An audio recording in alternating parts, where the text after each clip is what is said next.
Hi, folks. Elaine Frey's Farm Family Coach here to talk about simple strategies to navigate stress and depression and disconnect.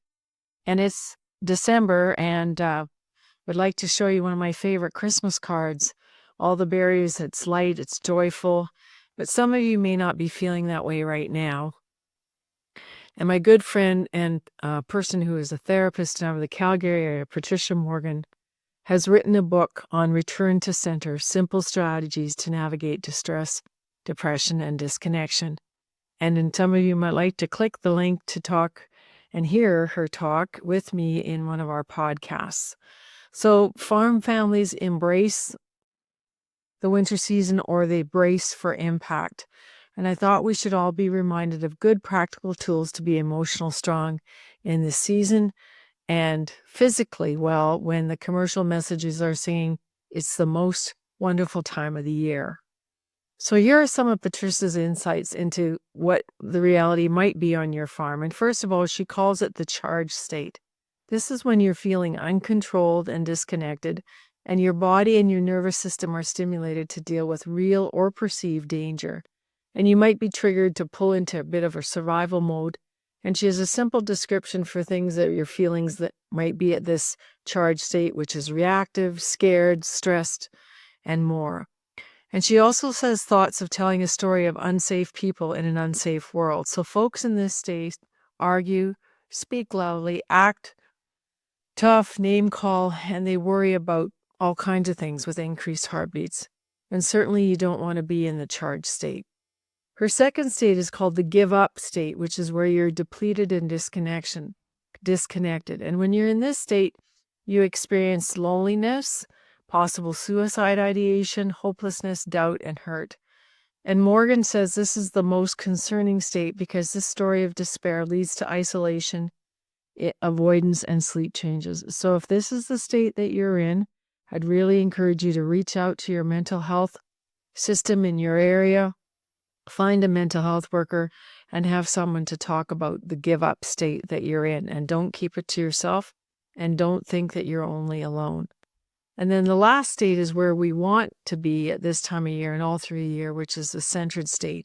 So emotionally safe, feeling connected, and here people feel aligned, capable, compassionate, peaceful, and safe. And this is the space of possibility where you can clarity of what you want to do in the coming year, curiosity, and thoughts of being worthy and enough and able to solve problems. And when you're in this state, you can regulate yourselves and trust others and trust yourself. And I just went to choir practice last night for the first time in many, many years, because usually in this time of year, I'm away. And it felt great to connect with my friends who also love to sing. And it gave me a sense of joy as we get ready for the Christmas season. So when we bring folks to the table to create a vision for your family and a vision for the farm, it's most ideal to have team members who are in the centered state, not in the give it up state or not in the charge state. And if you want to get people into mental wellness challenges, you need to take care of your mental health first, because people who aren't mentally well cannot think rationally for making major decisions about your farm. So imagine that you're reading this while you're in the centered state and you're watching this video, and you can see other family members who are having a hard time letting go of their identity of farm managers, as well as letting go of management tasks and some of the farm assets. So Patricia Morgan advises you to leave the overwhelm of the charge state and the stuckness of the give up state and work towards letting go of chronic distress. So how do you help return yourself to center? One of my tips and one of my curiosities, who is your emotional support center? Who has the capacity to learn the skills of experiencing a wide range of emotions without becoming triggered? And who can help you stay calm through the storm of thoughts, feelings, and behavior? And who exhibits calm and is a good role model to you when you're circulating or navigating this pain of not knowing the outcomes when you're trying to get more certainty into your transition? If no one in your family or circle has the skill to return to center, then maybe you have to reach out to a therapist. And Patricia Morgan, who wrote the book Return to Center, is a clinical counselor who believes in practical tools. So here's her SOTA method.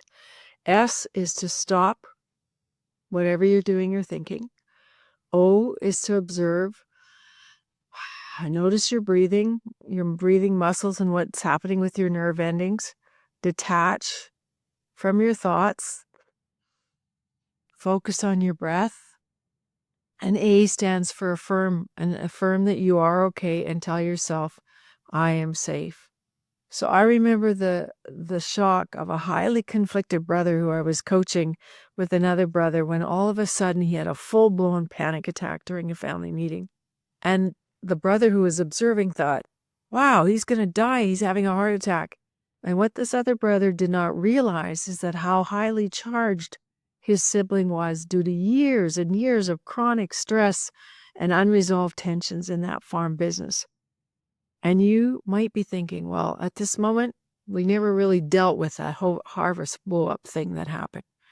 So as farmers, we need to manage and navigate our emotional states, and connect with nature is what we do on a regular basis. But do we really stop to appreciate what's going around us?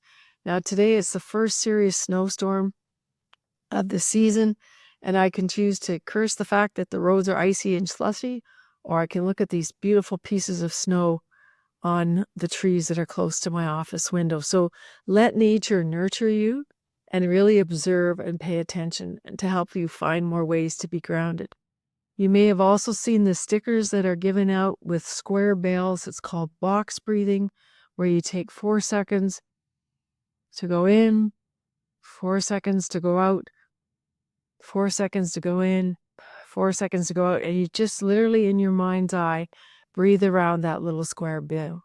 So Morgan also suggests taking a cold shower, and I know a lot of millennials are really into cold plunges, but for me, it might even be going to splash my face with cold water. You might also want to think about the power of music. And another speaker friend of mine, Jennifer Buchanan, who's a music therapist in Calgary, has done all kinds of work on the power of music therapy. So Morgan suggests that you can get your Christmas carols on Spotify, or get involved with local carolers like I am with my choir, and make a playlist that's unique to you that will cheer you up. So this is a season of many family gatherings coming forward. Those who are in the give-up state, those who feel alone. Morgan invites you to connect with emotionally safe people, make eye contact, and speak to them about anything. Your eyes are the window to the soul, so eye contact is important for helping people feel seen and heard.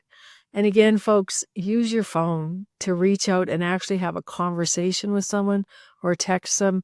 You might not be someone who's writing mail and Christmas cards anymore, but Simon Sinek has come up with this very useful tool called Have You Got 8 Minutes? And that's code to his friends for, I'm going through a tough spot right here. I could really use some encouragement from you. And when he texts, have you got 8 minutes? His friends and colleagues know he needs them now and not sometime later in the day or next week.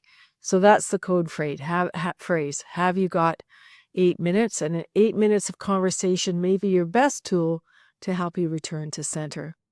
So are you hungry? Are you thirsty? Are you hangry? Maybe you need something refreshing, like even Morgan suggests, just chewing gum or eating something. And any other idea that helps you bring your body out of the numbness of that give up state. Personally, I like to just lay down for 20 minutes and have a bit of a power nap. And I never always fall asleep, but even just having a rest and changing my body position is a good idea. So don't let comparison be a joy stealer this year. Don't let December's expectations of gifts and gatherings and cookie exchanges or whatever's happening get you down. Look at the strategies that work to get you back to center. You can buy Patricia Morgan's book and put it on your family Christmas list. And also another one she recommends is The Body Keeps Score by Bessel van der Kolk. So I'm Elaine Fraze, wishing you all well in this season. At our house, we celebrate the birth of Jesus. My grandchildren are really happy just to be home and have some fun on the farm. And for us, it's just the ability to celebrate, worship, and be together with family and friends. So I wish you much joy and much peace and much harmony in your farm going into the new year. And let us know at Farm Family Coach how we can continue to help you find harmony through understanding. All the best and have a great year ahead. Bye for now.